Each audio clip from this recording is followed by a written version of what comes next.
Hello, everyone, and welcome to the April 3rd edition of the Gateway API Sync. Um, we are still getting back to doing attendees on the meeting doc because this is helping us to track kind of who's going to what meetings and stuff like that. So if you would please take a second to just note yourself on the meeting doc as having attended this one, we would appreciate it.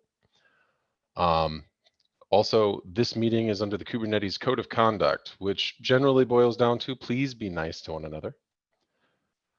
We have not stopped and asked if there's anybody new in the audience, and I may have seen a couple of new faces. So if you are new, or if you're maybe not new, but you just want to introduce yourself and kind of tell us a little bit about yourself and what's going on with your story with Gateway API, we'd love to hear it.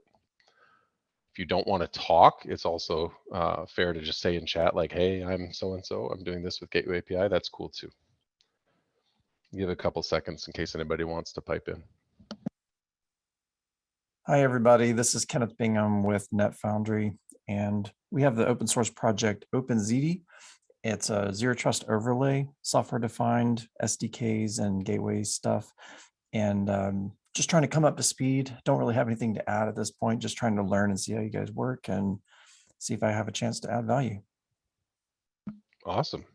Thanks for joining.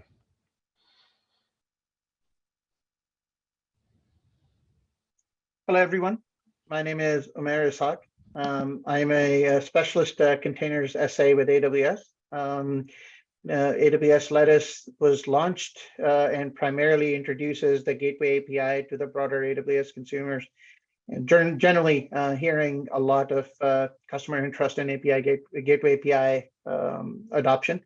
I'm here to start participating and contribute. Nothing in particular today, but looking forward to participating with you all. Nice to meet you, everyone. Hi, team. My name is cool. Safir. I'm in the same team as Umair, and yeah, just working and nothing special for today. Thank you. Awesome. Welcome. Thank you all for introducing yourselves. We appreciate it. We'll have to hear more about that later at some point when you're ready. More about what you're doing with Gateway API and Lattice. 100%. Cool. All right. Doesn't seem like anybody else is popping up. So we will go ahead and get started. I am not sharing.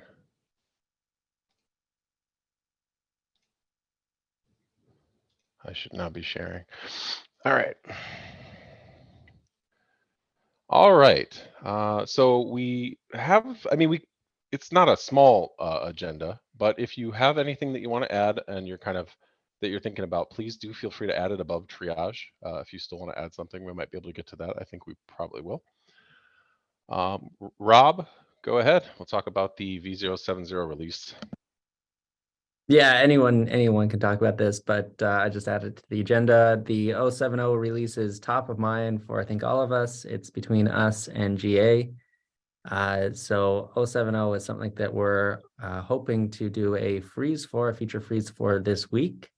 I think Shane announced that sometime last week that starting on Thursday, we will be doing a feature freeze, which means anything getting into 070 needs to get in before then, and that means needs to merge before then. You'll see the 070 milestone is massive. This is, really not realistic at this point, but if you notice, there's only a few of the items in that milestone that are labeled release blocker. That is by design. Anything that is not labeled a release blocker in that milestone will just get pushed to the next milestone if we run out of time. So that's going to be the majority of things that are still open. The ones that we have remaining, one is, I think, Shane, this one is yours, the conformance test features, the idea that already in conformance says we have a concept of a supported feature. So, an HTTP route, request rewrite, whatever, a variety of things like that. Shane is trying to take this to the next level. Maybe, Shane, you can explain it better than I can. Yeah. So in the past, when we added supported features, we kind of got into a mixed mode where we weren't being really consistent. So like we had for instance, reference grant was something that you kind of had to opt into, but gateway wasn't really a problem, except now that we have mesh conformance tests. So the big thing driving this change is if you're doing mesh, you may not be doing gateway. Some are, some aren't. But now it's actually an opt-inable thing. You can opt into gateway class tests, and that sort of thing. So to run any tests from this point forward, you would need to opt into some feature. And then, so this is helpful for the mesh use case because obviously not everybody's going to implement gateway in mesh. It's also just generally more consistent because we weren't being super consistent once we added supported features. And then it can help to lead a little bit into the conformance profiles, which if we continue the direction that we're going, would eventually use features as substrate for profiles. How features would basically be composed into, or sorry, the other way around. Profiles would just be a collection of features. So it'd be helpful for that too. So it doesn't do a whole lot. It looks like a big change because it has 46 files, but it's mostly just adding the features to all the tests that didn't have them before so that they are no longer implicit, they are explicit, and ta-da. We also have this one, which I don't think that there's a whole lot to say about this one, but basically that if there's anything you want to say about it, Ron. Yeah, I can. I mean, this is, I think, non-controversial. It's we already have request header modifier in the API. This is the same thing. It's sat for long enough. It meets all the graduation criteria. It's, I think, just a formality to get it across. But because we're graduating a feature from experimental to standard, really are looking for as many LGTMs as possible, trying to show broad consensus as part of the graduation criteria of any feature. So if you are interested in this, would appreciate an LGTM on this, and then once we get a few, can go ahead and merge it. Roger that. The last one then is the update conformance test to handle new port redirect requirements. There was a little bit of a holdup on this because we found out there was a problem, but I think we may have a way forward with that. So there's kind of an ongoing conversation here. We're on the fence as to whether or not we have a way forward or whether this might actually need to be pulled. Potentially we move forward with it. But if you're interested, check it out. It's 1880. Yeah, I think I'd like to, I think we have most of the people who have been discussing on the PR on this call. So maybe we can just get some clarification right now, since I know, time is short. I think, John, you're the one to raise this, that there's not a way to, if you already have port in the host header, there's not really a way to remove it, at least in Envoy today. And my understanding of the direction here is that is not an explicit goal. So maybe we can modify the spec to just say, don't add it if it's not already there, which I think would match Envoy's behavior, if I'm understanding correctly. Like if host header does not specify a port and there's a redirect to 80 or 443, it's not going to explicitly add that port, is my understanding, which makes sense to me. Before I go any further, does that line up with what others are thinking here? So I think there are two different issues. I think so Envoy can strip the port using some other functionality, right? But the issue here is that the client that is sending the request is appending the port, implicitly to the host header. So I guess what I was suggesting is usually when you are sending to port 80, you don't append the port to the host header. So that's something that could be done in the client, in the conformance client itself. Okay, so to clarify, what you're saying is the actual conformance client that's making the request for conformance tests is appending port 80. Implicitly, yes. Yeah. Okay. So yeah, you don't ask it to, but it does anyway. Is that what you mean? Yeah, because it just does it's like curl, right? So by default, it adds whatever the destination is to the host header. Yeah. Yeah, but we still need to specify how the system should behave when it's there and when it's not there, right? We should actually Yeah. test both cases. So we probably want to remove the implicit behavior so that we can test both variants. And then we can decide either they should both be stripped or what Rob said, and you just don't add it. Now, I tried to implement it as they're both stripped because that's what the test here is doing. I couldn't find a way to do an Envoy. If you know how, let me know. There's a field that says it does it. It doesn't actually do it.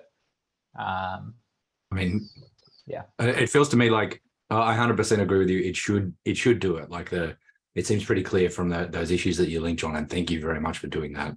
That Envoy should behave like the spec says it should, but it doesn't at the moment. Or it should be able to behave like the spec says it should. Arcode, is there something that you do to that EG does to have the behavior work? No, I think you could use as in an array of things, array of filters to implement the same goal, right? I think that's what for that. So no, so what I mean is so for Envoy,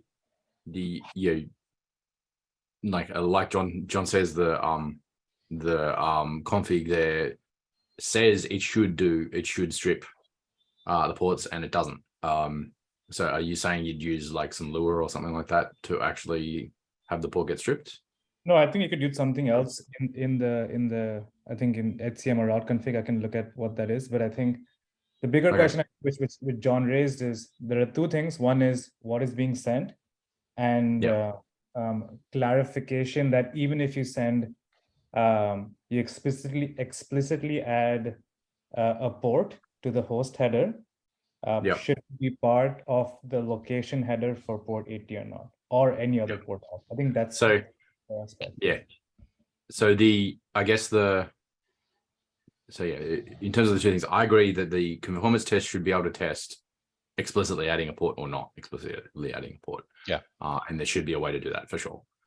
But then the way that that I wrote the spec there is to do what it says in the RFC for redirects, which is if the scheme is HTTP and the port ends up to be 80, you shouldn't specify this port. Practically, it doesn't seem like that is really achievable.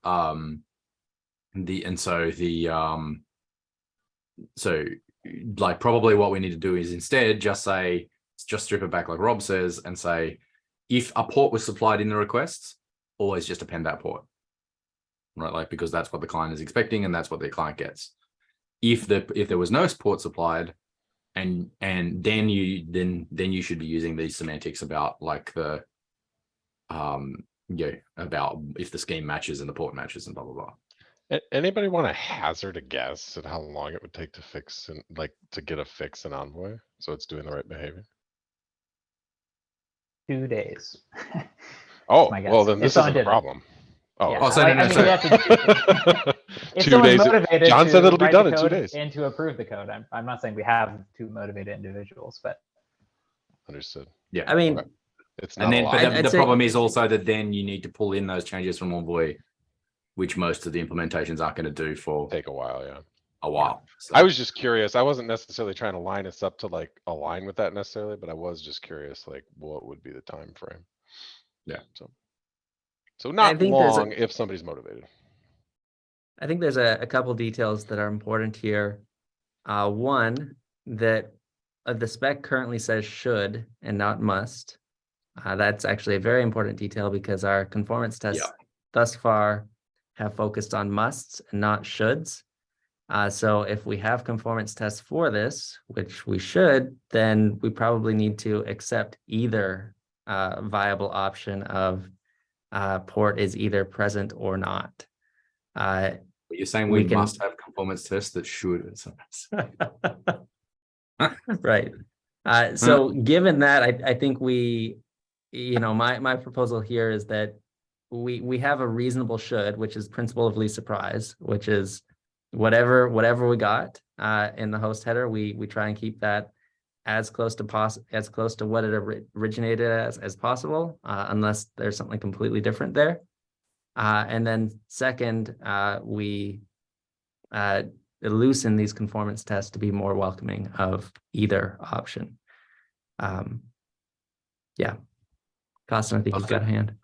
Should we run one of the HTTP compatibility tests? Because I think there are some compatibility tests for HTTP itself, and say that if we support HTTPs, then HTTP test should pass. And I don't know. Similar, if we are saying that we support Java, we should pass a servlet compatibility test and similar things that exist in the wild for protocols. Yeah, if I'm understanding you correctly, I think the suggestion is we would run tests to see if what we have is conformant, and that seems fine. But if we find out that it is, we're not going to try to like not work with Envoy, right? If they're not, so I don't know. Yeah, I think that's fine if somebody wants to run that. that's it. I think right now there's enough variation between implementations that we can't force a specific behavior here. We can and should have a should here, but I don't think we can have a must, and therefore everything else is, this is a pattern we should agree to, but also we need to leave room for others. But the point of the HTTP conformance tests are to verify that all implementation of HTTP are conformant, and again, so browsers and client don't have unexpected behavior. Anyway, it's not a big deal, but it will be good at least to know which implementation are passing HTTP, maybe as a separate conformance. This is conformant to Gateway API, but it's not conformant to the HTTP specification. So clients should know at least that. Anyway, not a big deal. Yeah, and if you want to actually, I mean, if you have thoughts on this and stuff, please do throw them on 1880. We'd love to have them. It sounds like we're probably pretty close to being able to figure something out here. It doesn't sound like we're in a really sticky position, so that's good. But we are getting kind of like past 20 minutes on this first thing, so just in case, I think maybe we should try to. I think we should time box it for you. Yeah. Try to. If anybody else has anything to say, please do go ahead. We just try to time box it to a couple minutes. Otherwise, we should probably move on to the next thing. Okay. Yeah. If you're interested in this and what's going on with like the problems with Envoy and stuff like that, jump in 1880. Given the time box there, I'm going to plan to move forward with the proposal I have at the bottom. If I don't hear anything today in the next few hours. So. Okay. Yeah, we are in a time crunch. So please do jump on 1880 quickly. After this meeting, at least post, hey, I have a problem. Let us know. All right. Oh, I didn't mean for this one to be in these meeting notes yet.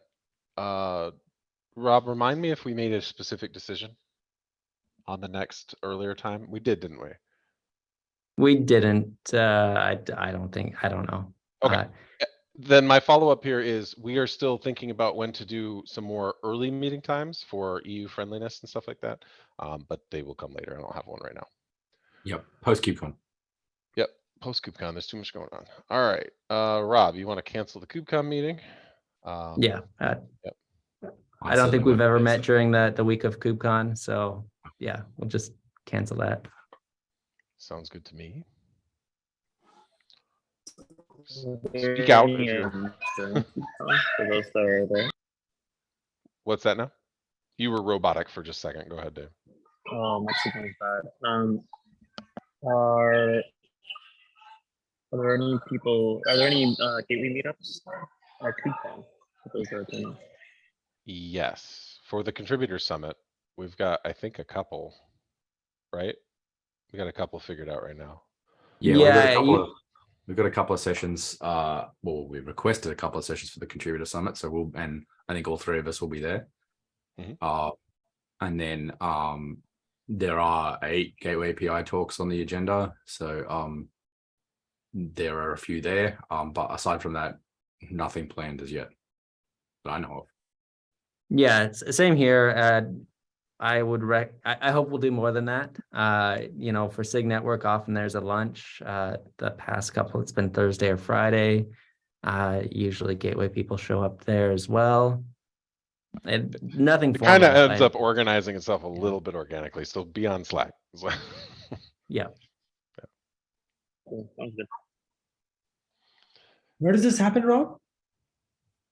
This is KubeCon EU coming up in a couple weeks, Okay. if you're able to make it. But yeah, there's some subset of us will be there, and if anyone is there and is interested in meeting up, we'd be very happy to see anyone and everyone who's interested in talking about Gateway API.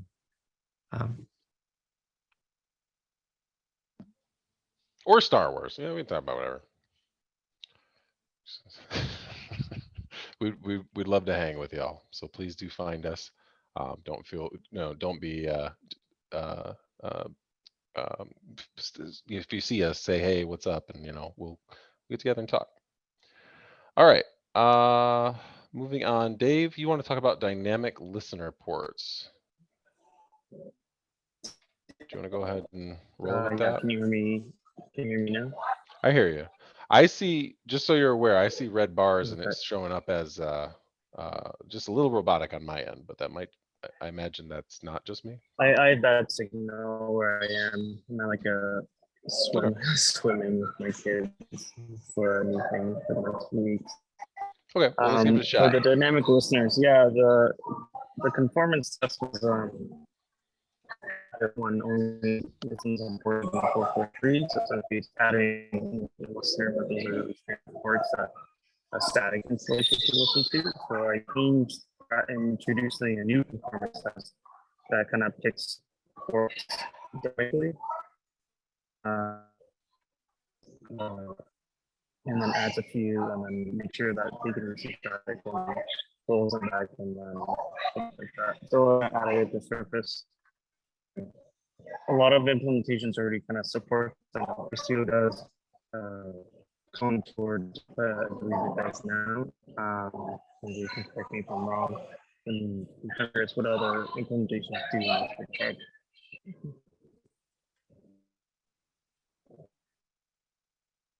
Yeah, I couldn't catch all of that, but what I did catch, I think you're done, right? Okay, all right. Well, I'm going with that. Thank you. I think that this makes sense as kind of an extended test of the nature that if there's a broad set of ports, we want that behavior to be consistent.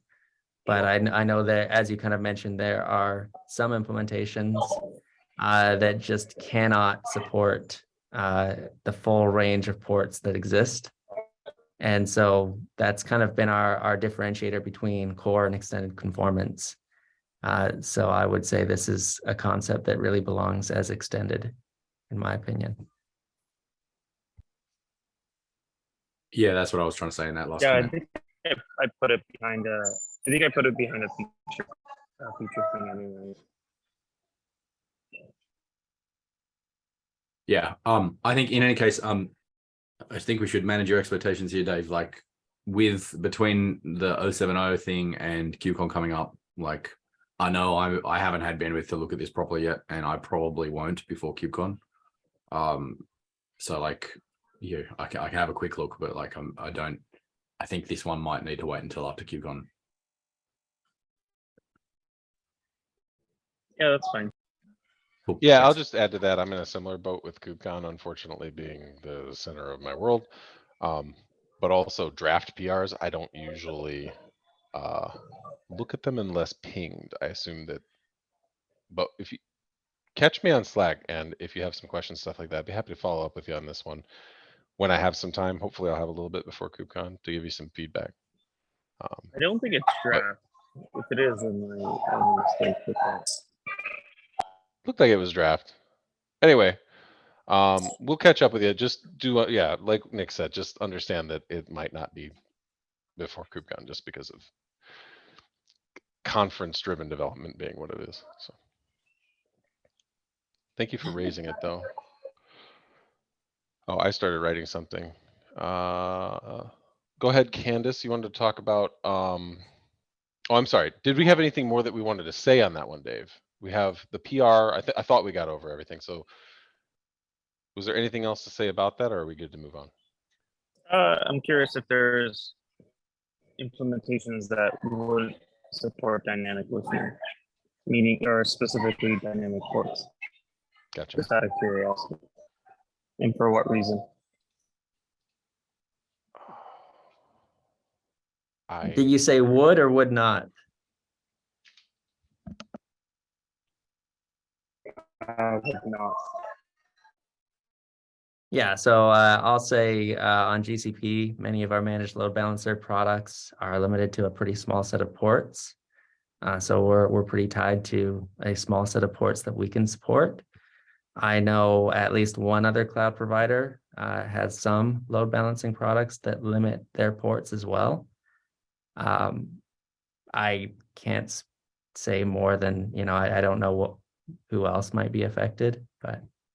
Yeah, and as you can see from the thing, Contour doesn't support it as yet. But it will in the future.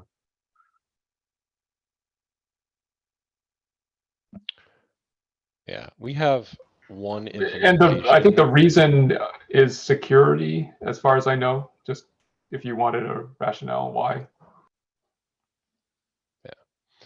At Kong, we have one implementation which does not support it because it uses what we've been calling a static mode. Rather, instead of provisioning the gateway, it actually uses a static existing gateway. So there's no way to do it in that one. But we have one that does support dynamic listeners. So we're kind of in a mixed mode. But the other one is by far has the bigger user base, so we wouldn't be able to move that in any kind of hurry. Does that help to give you some of the feedback you were looking for, Dave?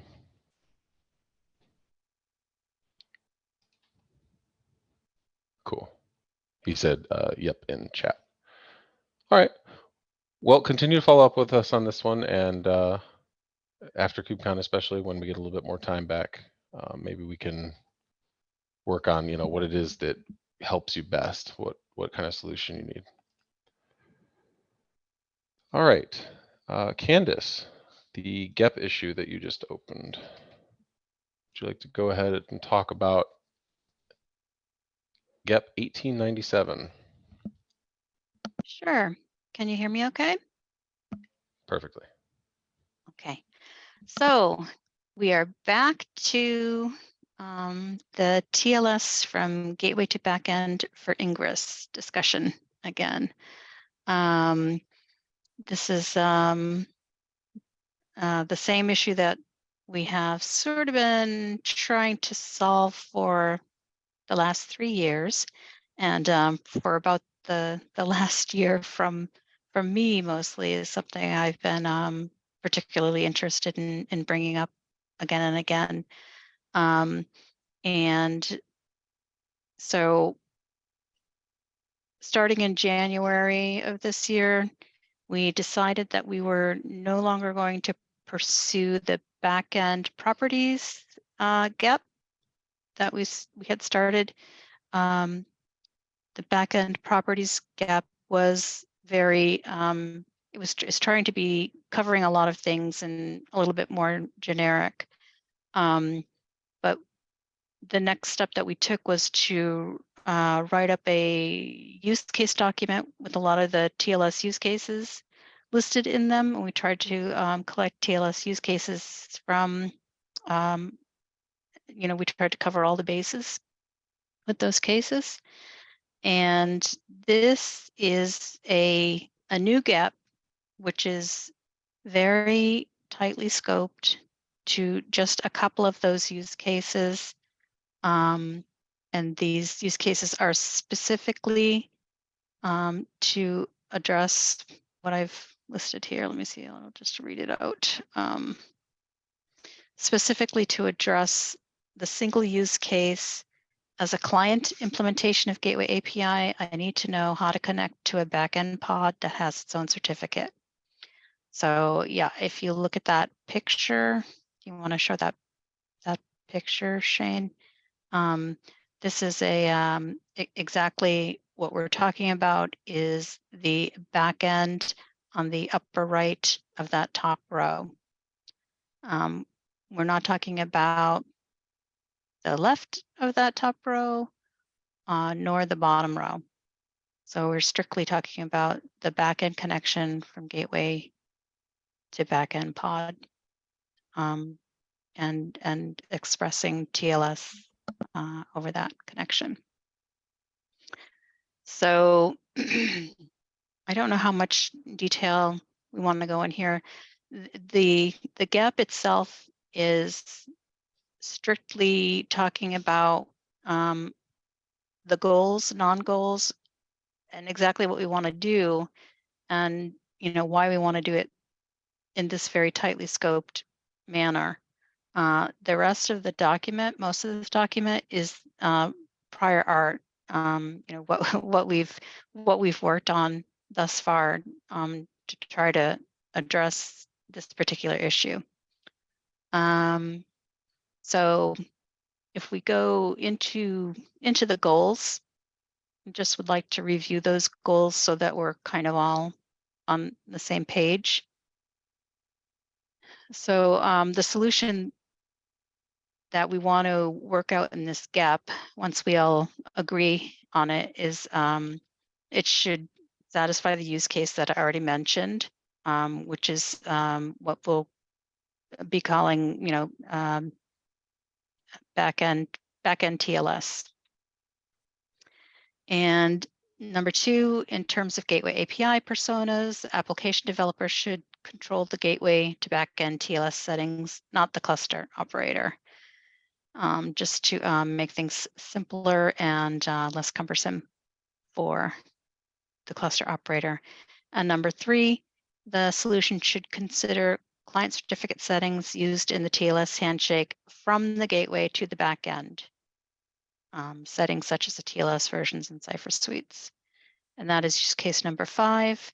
The first goal is use case number 4 in the TLS use case document. So I see some questions coming up. Let me just get through the non-goals, and then if you can hold your questions until after that, we might be able to have less questions. So the non-goals are any changes to the existing mechanisms for edge or pass-through TLS termination, providing a mechanism to decorate multiple route instances, service mesh use cases, mutual TLS use cases, TLS route, TCP route, or UDP route use cases, termination of TLS for HTTP routing, which is listed as use case number 1 in the TLS use case document, HTTPS pass-through use cases, termination of TLS for non-HTTP TCP streams, which is use case number 3 in the TLS use case document, controlling certificates used by more than one workload, number 6 in the use case number 6 in the document, nor client certificate settings used in the TLS handshake from the external clients to the listener, which is use case number 7 in the TLS use case document.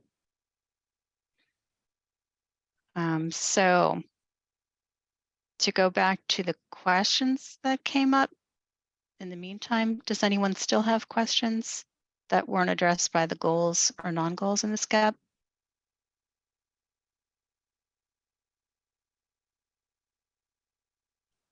Yeah, Bowie. Yeah, I think one of the slight subtlety to personas is we should discuss cross namespace referencing and what that means. Like the service is in one namespace and the route is in another namespace. I think it might be useful to call that out, because I think if it's like within the same namespace, it's like, okay, I get it. Like probably it's under the same domain, but the cross namespace is something we should call out. Yeah, I agree that we should as part of the implementation, but I think for this initial thing, the thing that has been hard in the past here is to get everybody to agree on the thing that we are solving for.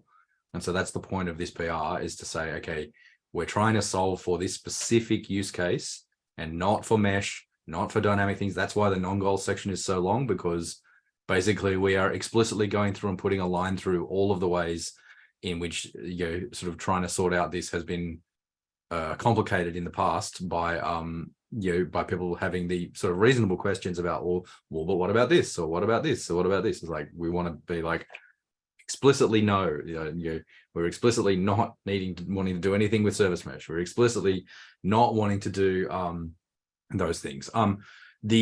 To be honest, Bowie, in my mind, the thing here is that this is in my mind, this is most likely, this is a good case for like a direct attached policy or something similar. And if we did something like that, then it would need to live in the same namespace as the service that it's modifying. And so, the idea, and that again, that gets into the implementation a little bit, but depending on how we do the implementation, more than likely it's going to be more than likely it's going to be a little something like that, where the cross namespace stuff is handled by the already existing rules about cross namespace references from a HTTP route to a service. Right. I just wanted to make sure, because I think we should just mention that explicitly. Yes, I agree that we will. I'll make Correct. sure we mention that explicitly when we're doing the implementation.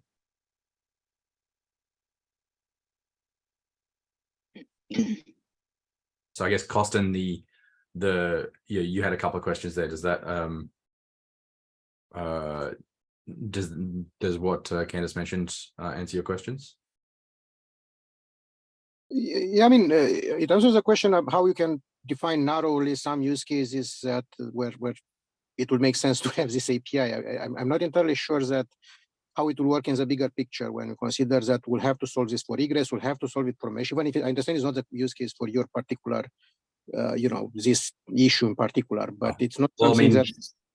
Yeah, look, so I mean, look, so I've got to admit, like, I'm also frustrated because we proposed a solution for this in GEP 1282 with backend properties that had all of the same issues, and rather than trying to boil the ocean of trying to figure out how this thing could be useful for all of the different use cases that it needs to be, i.e. everything in the non-goals, what we're trying to do here is to hit this specific one because there are people who need this right now. And so this, at least we have a data point for saying we tried this and it worked or it didn't work. It'll go in and experimental. So like, there will be a method to do this and we can try it out and see what happens. I agree that we need to solve all of those problems. Yes. But the problem is that solving all of those problems and having all of those stakeholders represented in the solution is very difficult and is going to take a long time because, as you can see from, if you look at the prior art, this has been going for a long time. And so this is trying to get some movement here so that we can get some implementation data and try out some things to see what works. And so, and to serve the people who really need this feature right now. I mean, Istio does have this feature had it for quite a while, so we kind of know how it works. It's not a lack of knowing how it works. I'm just saying that if we were to pick one case where this will be very important, very useful, it's egress use cases, not services in the cluster. Yes, so, I mean, I mean, since Istio has this feature, I completely agree that other people should try it and other implementations should have it, and eventually we should have a common API. But we need to figure out what is the best way to have multiple implementation, because something between Istio destination rule and I don't know what other vendors have, where you can find common grounds that can be implemented by all of them. Can you hear me? Yeah. Yes, we can, Shane. Okay. My computer randomly powered off. I'm sorry about that. I'm going to have to check my kernel logs after this. I don't know what but anyway, I'm co-host now in case that happens again. If it does, Rob, Nick, just take over. I don't know. But I think at this point, given how much the need is, we want to make a beeline for at least getting into experimental with a solution, at least, before we start trying too hard to boil the ocean. Because we need to at least get to that point where we can show something that works, and then we can kind of stop and readjust a little bit. But if we get stopped up in the early stages before we can even get something that we can try out, well, it just sets us back another year. So, Costin, I think it's really important for us to make clear that egress is explicitly not happening until later this year, because we can't do it, man. Before GA, we can't do anything to do with egress. There is just there's not enough bandwidth, maintainer bandwidth to be able to handle egress because it is a whole can of worms. No, DR is not for egress only. I mean, it's used, yes, for ingress, but it's also used for in cluster for a lot of other uses. I mean, it's general for pretty much anything. Yeah, I think the point just being that we are eventually going to try to do what you said, like we'd like to have something that everybody can converge on, but we are going to be guarded with this one, like to try to get it to move so that we don't end up in the same position we've ended up multiple times, because there are solutions that, for instance, won't even implement Gateway API because they need this. This is a requirement. I just have one question for folks who are going to comment on the PR. Yeah. Are we trying to get just this description in? And then the solution comes later. Like, I'm trying to understand if people are going to be dropping tons of comments, and then it's just like, oh, we are very explicitly just talking about the what and why with know how to get everybody to get alignment only on that, partially because of the contention that has happened before. But it's in a provisional state. It's very low threat, just the what and why, so that we can be like, are we agreed that there's a thing to do here? And start there rather than starting with API spec. Okay, yeah, I was just wanting to make sure people on the call understood that. Roger that. But presumably that the next step is an API, right? We're not all just going to be happy that this is merged and we've defined something, right?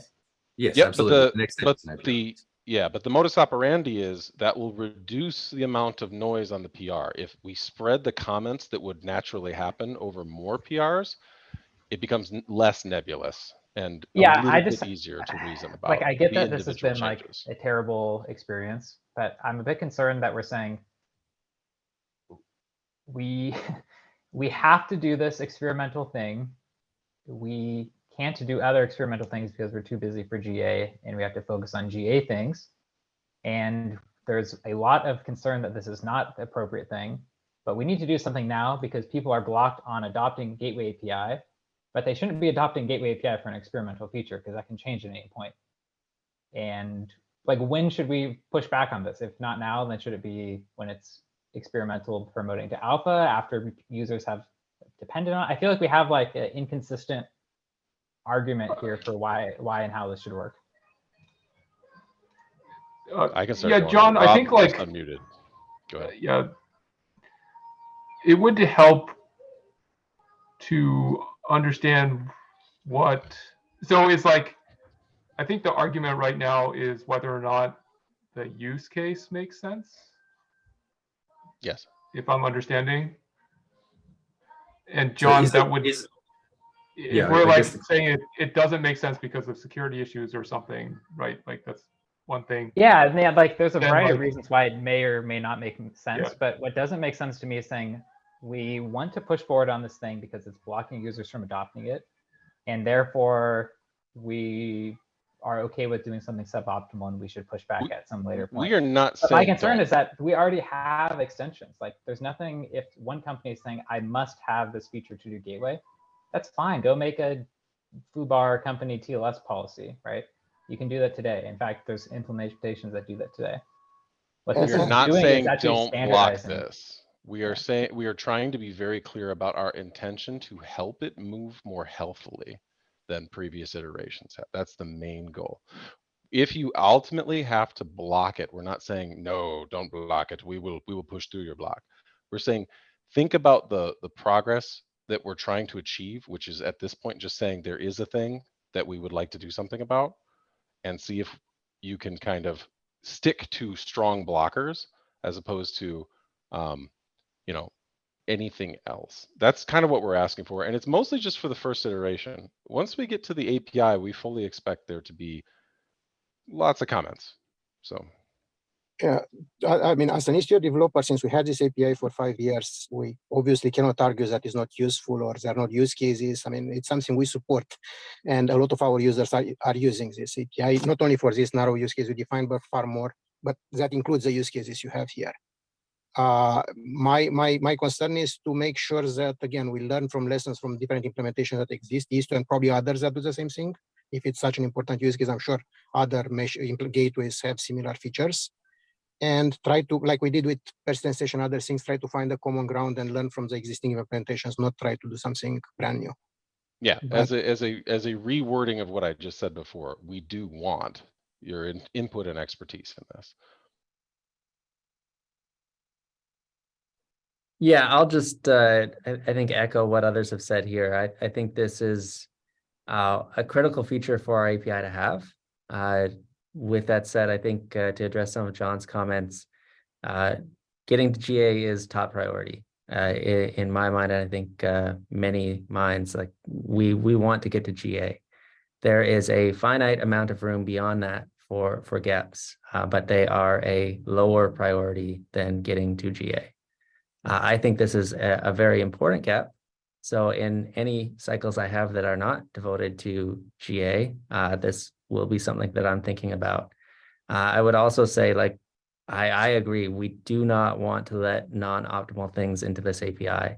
The API already has a lot of features. We need to be very careful about what gets through going forward. And that's, I think, part of the rationale for saying we're focusing on GA and everything else is just going to move slower.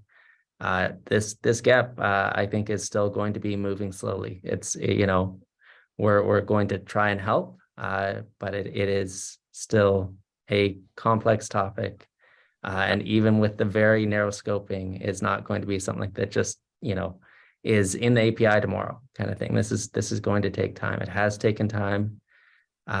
We want to be very intentional about that. But at the same time, this is a pretty significant gap in our current API structure. And, you know, I think it's one of the most critical new features that we can be thinking about. So that's my perspective on it. Again, GA is very much top priority. Nothing has changed there. But for my personal use of time beyond that, I think this will be a key focus.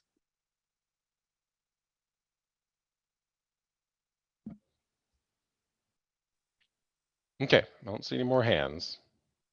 Hope that was clear. Please do reach out to us if there's any unclarity. And the PR is, it's not 1897, it's 1906.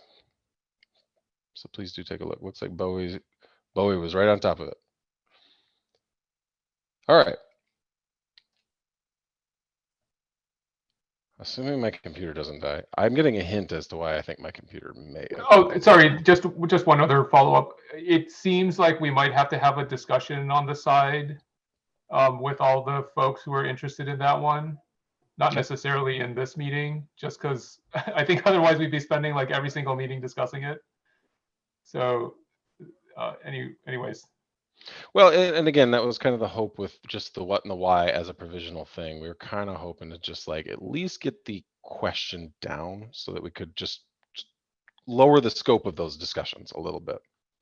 So we'll see how that goes. But yeah, I understand that there will probably have to be a lot of discussion. I think we all do. All right. But just to cap ahead, it off, Francis. Shane, Yep. just we will definitely not be talking about any of the implementation details until we all come to the understanding that why we're doing this and the purpose for it, right? So if there's anyone who already thinks that this is not worth doing, how would they register that? Just by saying this is not worth doing on the GEP, or do we already have I mean, them? ultimately, yeah. What we were asking for wasn't for people to not talk. It was to understand that we'd like to make it more efficient, especially since we really want to focus on GA, but we feel So this is really important. I'd say like it can't just be like, oh, I don't think it's good. It has to be like, it's gotta be this legit. is a very specific reason. Yeah, why it's got to we be should really do legit. this. Please come to the GAP with your really legit comments. Thank you. Yeah. Thanks. Yes, thank you. Appreciate all the effort that you put in. All right. I just had a little one that I added at the end here, but we only have 5 minutes. I guess this is more. I'll reduce it from what I had originally wanted to talk about down to a little bit of a smaller scope. This has kind of come up before, multiple times, over the course of a couple years. Flynn and I, if you're not familiar with Flynn, he is more active in the Gamma side of things and works on Linkerd, have been talking about a potential need for being able to differentiate routing traffic over the front end or back end of a back end raft. So to put more fine a point on that, at Kong, our ingress controller currently has the ability to say use service or just directly use the backends, the endpoints in the upstream or as the upstreams. That's a Kong lingo, but basically as the upstreams for the routing, and let the ingress controller deal with how it is routed versus the service type load balancer. There is a similar, so we do that today with Gateway API actually, but we do it with an annotation, which is a little blah. The service mesh group, and if Mike Morris is on here, that would be great, but I don't know if he is. No, I don't think he is. Anybody else that wants to pop on it, maybe John would, may need something like this too, particularly when attaching ingress controllers to it, something that I've been discussing with Flynn. So my question, because we don't have much time, is just want to put that bug in everybody's brain because this is coming up again. My question is, does that use case resonate with anybody else? And if, or doesn't it? Thumbs up, thumbs down.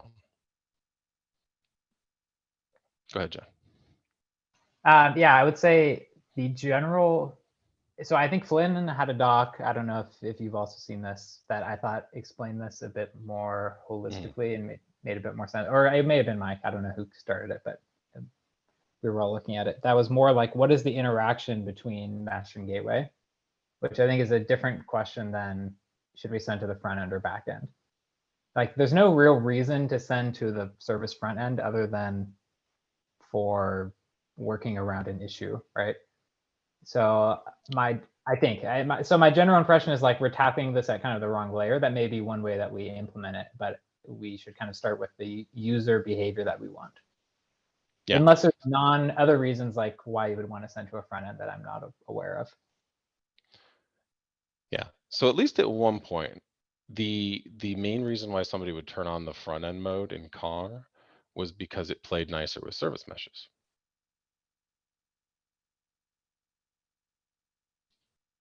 Yeah, so I like that makes sense, but I think we should solve how should service meshes interact with gateways. And I have a bunch of comments on have you seen the doc? I don't know if it was just shared with a couple of us, and I don't think I've seen the doc. A private doc, but okay, I think it just hasn't been shared yet. But oh no, it's to be fair, it may have been shared with. I mean, it's like 300 Google Docs every week, so fair. I can catch up with that one, but. That's good feedback. I mean, what I was looking for was kind of like, does this make sense to anybody else? Is something that you might want to do? It may be just service mesh. So yeah, I'll take a look at that doc then. I'll catch up with you or Flynn or Mike Morris and get a hold of that and take a look. Okay. Yeah, it'd be great to put it on this agenda so that we can refer to something other than this mysterious doc. Yeah, sounds good to me. So I'll put that on there, or somebody can put that on there if they find it. That seems like fair feedback, unless anybody else has anything to say. That was me just kind of putting it out there. What's up?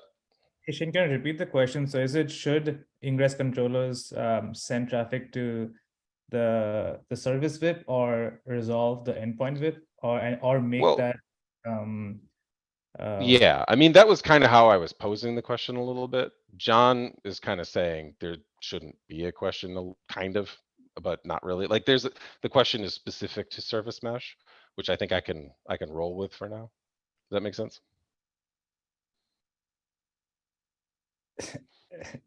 Are there use cases that you're aware of for non-service mesh where you would use the front end versus the back